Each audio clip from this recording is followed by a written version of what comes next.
Hello to my beautiful family. कैसे हैं आप सब लोग। स्वागत है आपका अपने यूट्यूब चैनल पर। उम्मीद करती हूँ आप लोग स्वस्थ होंगे, मस्त होंगे। आज हम आपके लिए लेके आए हैं हिंदी का टॉपिक। आइए चलते हैं। हिंदी वर्णमाला। हिंदी वर्णमाला यानी कि वर्णमाला किसे कहते हैं, तो वर्णों के व्यवस्थित समूह को हिंदी वर्णमाला कहते हैं।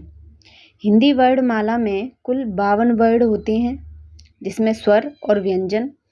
स्वरों की संख्या होती है 11 और व्यंजनों की संख्या होती है 33।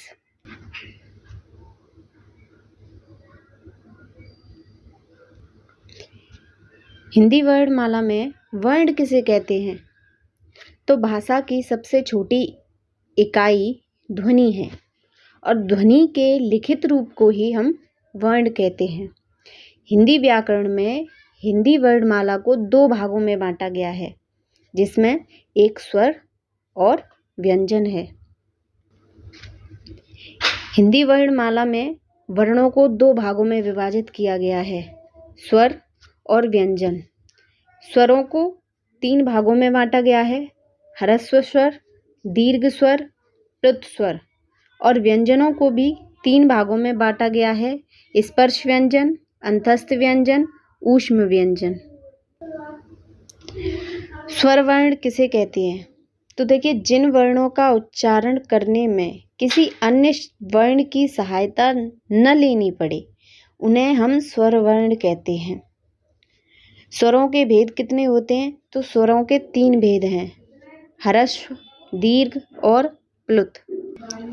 जिसमें पहला नंबर है ह्रस्व स्वर। जिन स्वरों के उच्चारण में बहुत कम समय लगता है, उन्हें ह्रस्व स्वर कहते हैं।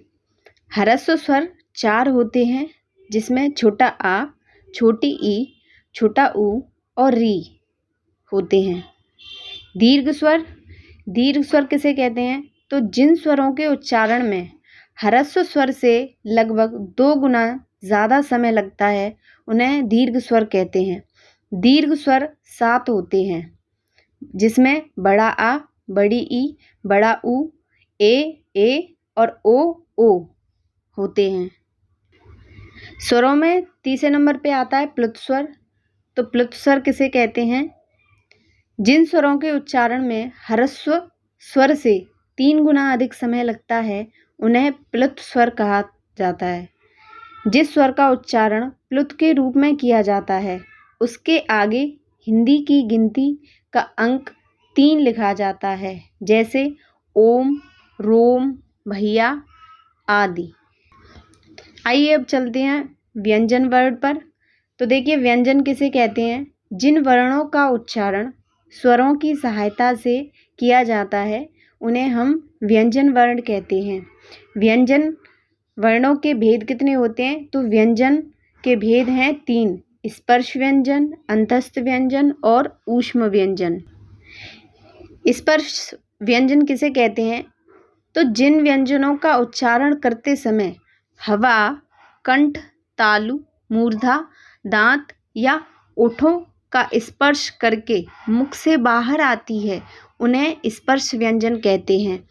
स्पर्श व्यंजन 25 होते हैं, का से लेकर माँ तक। स्पर्श व्यंजन को 5 भागों में बांटा जा सकता है।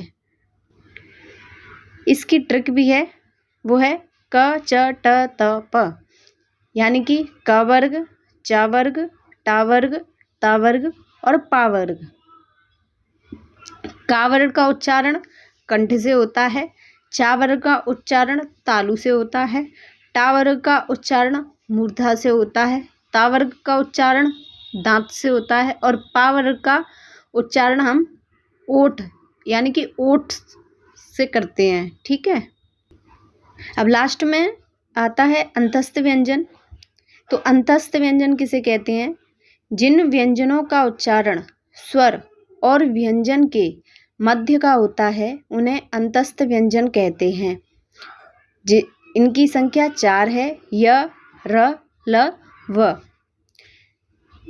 और ऊष्म व्यंजन किसे कहते हैं, जिन व्यंजनों का उच्चारण करते समय हवा मुंह में टकराकर ऊष्मा पैदा करती है, घर्षण पैदा करती है, उन्हें हम ऊष्म व्यंजन कहते हैं।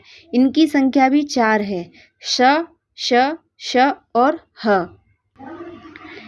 तो गाइस, वीडियो देखने के लिए आपका बहुत बहुत धन्यवाद। अगर वीडियो अच्छा लगा हो तो प्लीज़ लाइक और सब्सक्राइब ज़रूर करिएगा। Thanks for watching. धन्यवाद।